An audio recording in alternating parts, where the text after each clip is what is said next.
Hello, welcome to Sophie & Co. I'm Sophie Shevardnadze. The long-standing alliance between Pakistan and the United States is faltering, with Washington accusing Islamabad of supporting terrorism. How serious is this bet, and what will that mean for America's Afghan war? Well, I asked Imran Khan, member of Pakistan's National Assembly and the leader of Pakistan's Movement for Justice. A new turn in the never-ending Afghan war saga. With the U.S. accusing its old ally Pakistan of backing Afghan militants, billions in American security aid to Islamabad are now frozen. Will Pakistan be now forced to go to China and Saudi Arabia for help? What effect will the Pakistan-American quarrel have on the war against the Taliban, and how damaging will the fallout with the Americans be for Pakistan's own internal struggle with terror? Imran Khan, member of Pakistan's National Assembly and leader of Pakistan Movement for Justice, welcome to the show. It's really great to have you with us today. Now, Mr. Khan, Pakistani Prime Minister Abbasi has just paid a visit to Kabul. Now, the Afghans, like former Afghan intelligence chief Amrullah Saleh, are saying that Pakistan views Afghanistan as a weaker state, and its relations with Afghanistan are driven by sheer greed and arrogance. How can you strike deals with Kabul if they view Pakistan this way? This is very unfortunate, the remarks of the Afghan intelligence chief to define Pakistan's relationship with Afghanistan in these terms is actually very unfortunate, because Afghanistan needs Pakistan, and Pakistan needs peace, stability in Afghanistan. Otherwise, Pakistan gets affected, especially along the border, what is called FATA, the tribal areas on the border of Afghanistan. So if you have problems in Afghanistan, instability, which sadly there has been for 16 years, Pakistan gets affected. So it's in Pakistan's interest that there's peace in Afghanistan. There is a problem there that, unfortunately, that the American policy of using a one-dimensional military solution to problems in Afghanistan has led to not only their longest war, but it has caused immense problems to Pakistan, because the border with Afghanistan is very porous. It is free movement, or there was free movement of people, and so what happens in Afghanistan affects Pakistan. So we need peace there, and I find these statements very sad. I hear you. Talking about American policy, back in January, Donald Trump ordered billions of dollars in security aid to Pakistan to be frozen, accusing it of inaction in the war on terror. Former head of ISI, Asad Durrani, told me Pakistan's dependence on American aid ended a long time ago. So why then is your country's defense minister calling on the United States to reconsider the cut? My point of view, this American aid has been very costly for Pakistan. For getting whatever aid we did get in these 15 years, the damage done to Pakistan in participating in the US war on terror has led to almost 70,000 people dead. It has devastated our tribal areas, the border areas, where half of the population, where we are talking about 3 to 4 million people, were internally displaced. And the loss to the economy is over $100 billion. So this small aid has been very costly. And the lesson learned from Pakistan point of view is never fight someone else's war. And people like us always opposed it. And Donald Trump does not understand. He does not understand the history of Afghanistan. Afghanistan has a history where they do not accept foreigners. They have always resisted foreign invasions. And if he had even drawn any lessons from the Soviet invasion of Afghanistan, before that, the British in the 19th century, their invasion of Afghanistan, he would know that this military solution, which Donald Trump also has tried, is going to fail. The only solution, the only way to bring peace in Afghanistan is all the neighbors to sit together and then come up with a political solution. There is no other solution apart from that. So U.S. government is saying that anywhere from 50 to 70% of the aid sent to Pakistan was misspent, wasted on kickbacks, bribes, even stolen. Meanwhile, the Pakistani foreign minister says that the country is ready to account for every single penny. In your opinion, like once again, should there be more to this spat? I mean, should Americans put forth proof of corruption? Should Pakistan follow up and show actual accounting? The aid given a proportion to the damage done in Pakistan by participating in the US war, there is no comparison. The aid was what? They say about $20 billion, maybe $25 billion. Pakistan has lost over $100 billion. Our economy suffered, investment suffered. The damage done through terrorism meant that foreign investors weren't coming to Pakistan. Our tourism collapsed in this country. Even today, foreign cricket teams do not come and play in Pakistan, sports teams. So this country took a heavy punishment by participating in that war. And the money, as I said, the money coming from aid is a small pittance compared to what it cost the people of Pakistan. So you have said that Trump is briefed by and working for the agenda of Pakistan's enemies. Whose agenda would that be?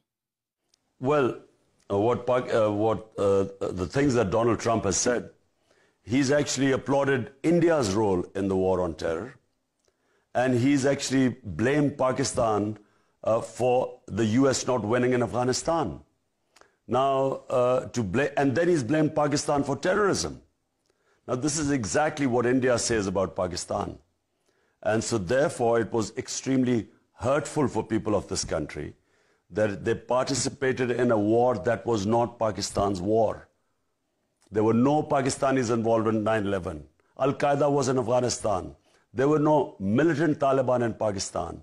How did we end up in a war where 70,000 Pakistanis have died? We still have terrorism in this country. We're still having the effects of this war on terror. Mr. Khan, are you saying India is duping American president into making a decision? I don't know where he's come up with, but it's quite clear that the things he is saying is praising India, whereas India did not give any sacrifices in the war on terror. What role did India play in this whole war? It's Pakistan that took the battering, the suffering. And so to praise India is shocking for all of us. What has India contributed to this war on terror?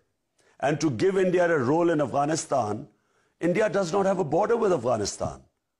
Pakistan's foreign minister says that the United States has turned Islamabad into a whipping boy to distract from its failures in Afghanistan. Do you agree? Is Washington looking to single out Pakistan to deter criticism? Absolutely, I agree with it. Now, just look at the facts. At one point, there were 150,000 NATO troops in Afghanistan. And then the Afghan army is anything between 250,000 to 300,000. So you're talking about almost 500,000 armed forces in Afghanistan. And what the US blames Pakistan is that 2,000 or 3,000 insurgents coming from Pakistan to Afghanistan are the reason why Afghanistan could not win the war in Afghanistan. Can the drop in American aid be countered by deals with Pakistan's newest friends like China or Saudi Arabia? Are you expecting their influence to rise now that the United States is on a collision course with Pakistan? Firstly, what would the US do to be on a collision course with Pakistan? The maximum leverage the US has is to stop the aid. Pakistan should try everything to keep the US happy.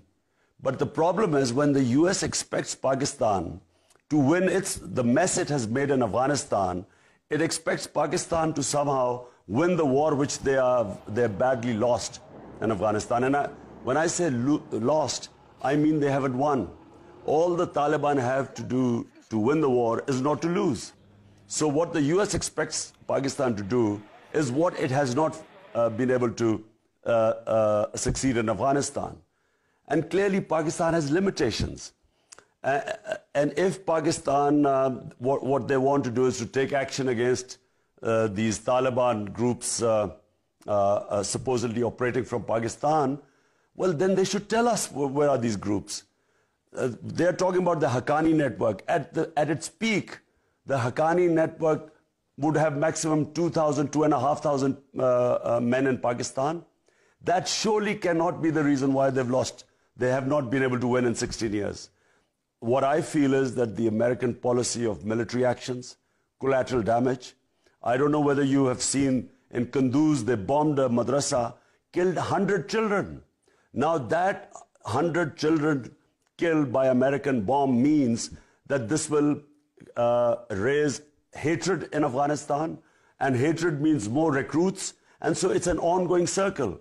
Collateral damage, hatred, more recruits, and an ongoing war. So the answer is that the US has to change its strategy, and that's going towards dialogue, political solution. So the loss of US aid may not be a catastrophe for your country, but now Americans are considering provisionally putting Pakistan on the international terrorism sponsor list, the so-called grey list. You may think it is not fair to Pakistan, but how damaging would that be for the country and dangerous? I think it's very unfair on Pakistan, a country that participated in the US war, and I repeat, a country that had nothing to do with 9/11, and a country that lost more people than any other country. I mean, Pakistan lost more human beings, over 70,000 dead, vast number of them handicapped because of bomb blasts. For helping the American, for joining the American war, it bore the heaviest cost. And in the end, for the Americans to then blame Pakistan and put sanctions on it, I think this is the greatest travesty of justice. I think, it is something which is inconceivable that the US would, for its failure in Afghanistan, blame Pakistan. But how damaging would it be, though? How damaging? Well, it will be damaging. I mean, for Pakistan, unfortunately, our economic situation is not that strong right now. The country is actually going through an economic crisis. So American sanctions would be damaging. But, I mean, is this justice? Is it fair? Is this how US would use a country like a tissue paper, and when it thinks it doesn't need it anymore, it just casts it away? I think it's very immoral. All right, Mr. Khan, we're going to take a short break right now. When we're back, we'll continue talking to Imran Khan, member of Pakistan's National Assembly and leader of Pakistan Movement for Justice, discussing tensions with Afghanistan and how this affects the power balance in the region. Stay with us.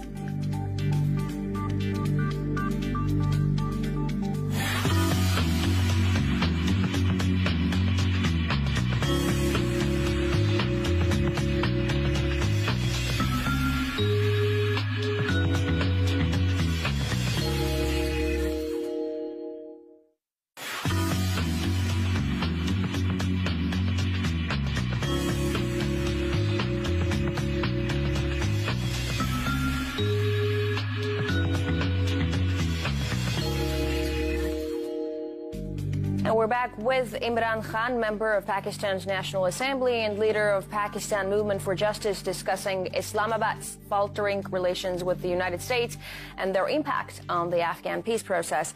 Mr. Khan, you said that Pakistan should fight terrorism for its own sake. Is Pakistan fighting terrorism for somebody else at the present moment? Well, Pakistan started off fighting the US war. I mean, there was no, as I said, there were no Al-Qaeda in Pakistan. There were no militant Taliban in Pakistan. We did not have the terrorism. We had sectarian terrorism, but that was just nothing compared to what happened once we joined the US war on terror after 9/11. And then we had a spate of suicide bombing, which was more than in any other country. I mean, Pakistan suffered the sort of terrorism which no other country suffered.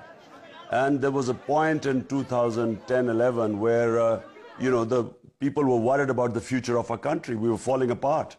So it was thanks to our security forces that they eventually controlled this fanaticism and terrorism, which was because we were considered collaborators with the Americans. So all the anti-Americanism turned against Pakistan.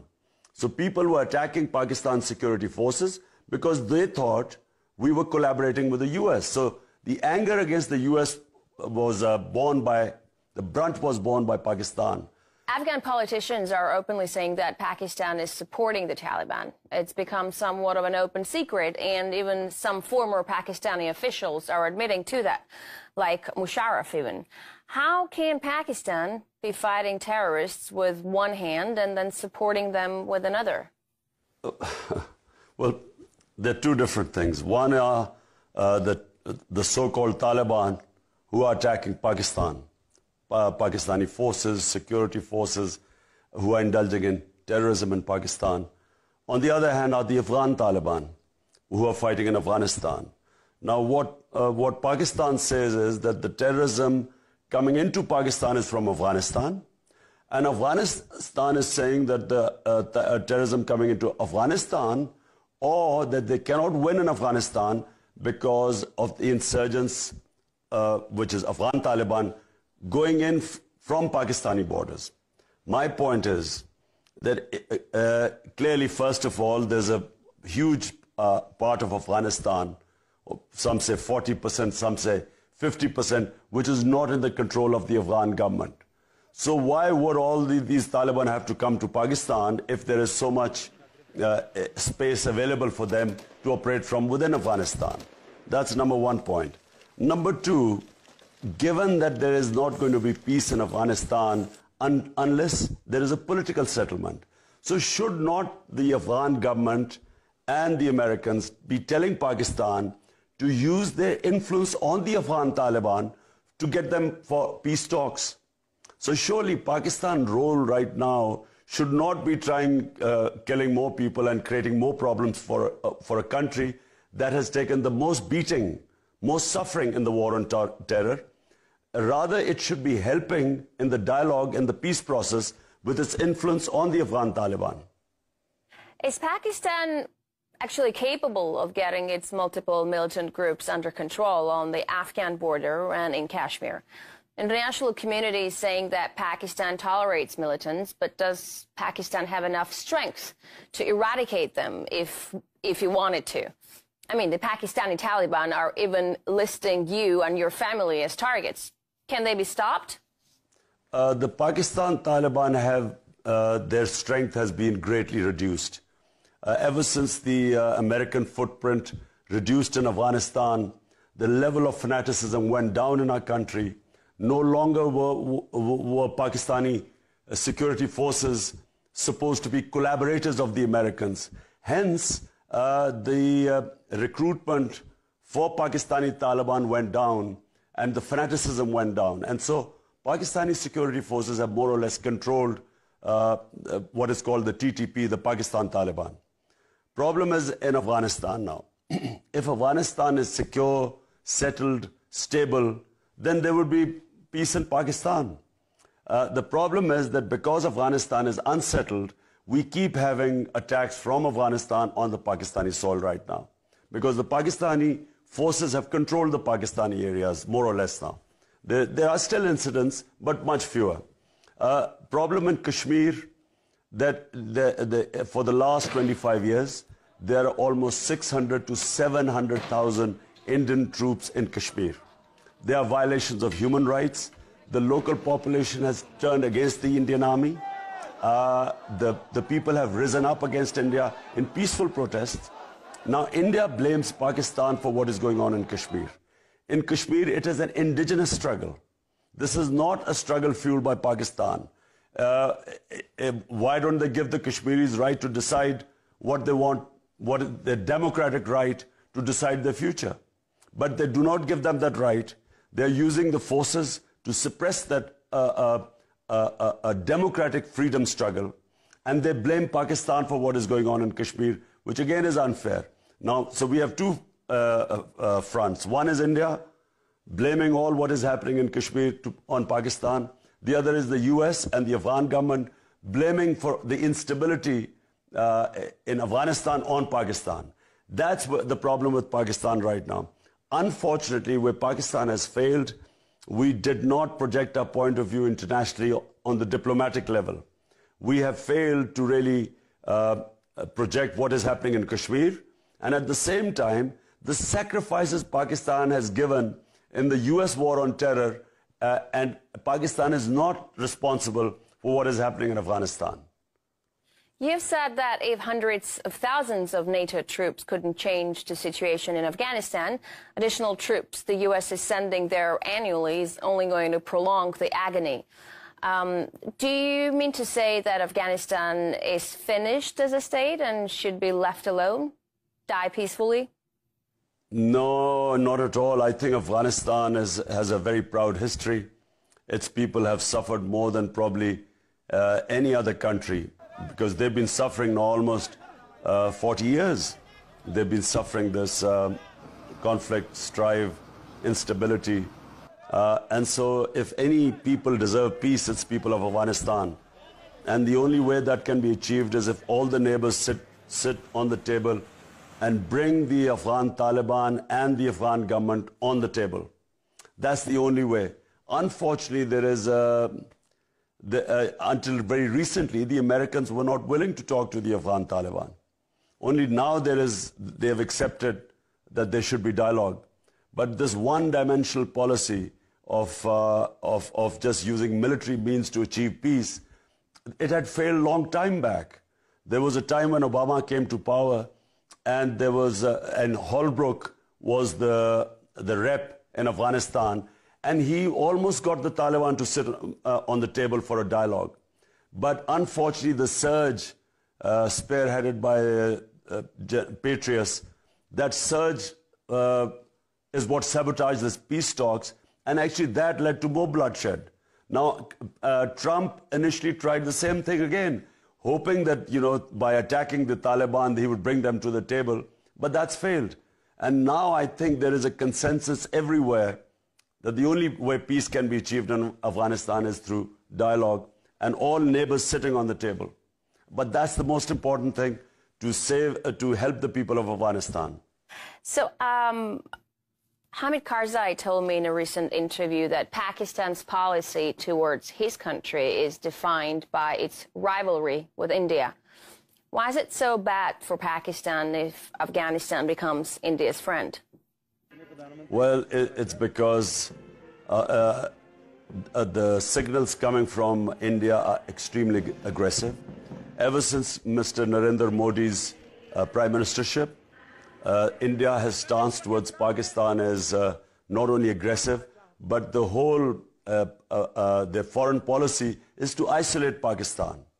And some of us in this country think that they even wouldn't mind Pakistan splitting, breaking away Balochistan from the rest of the country.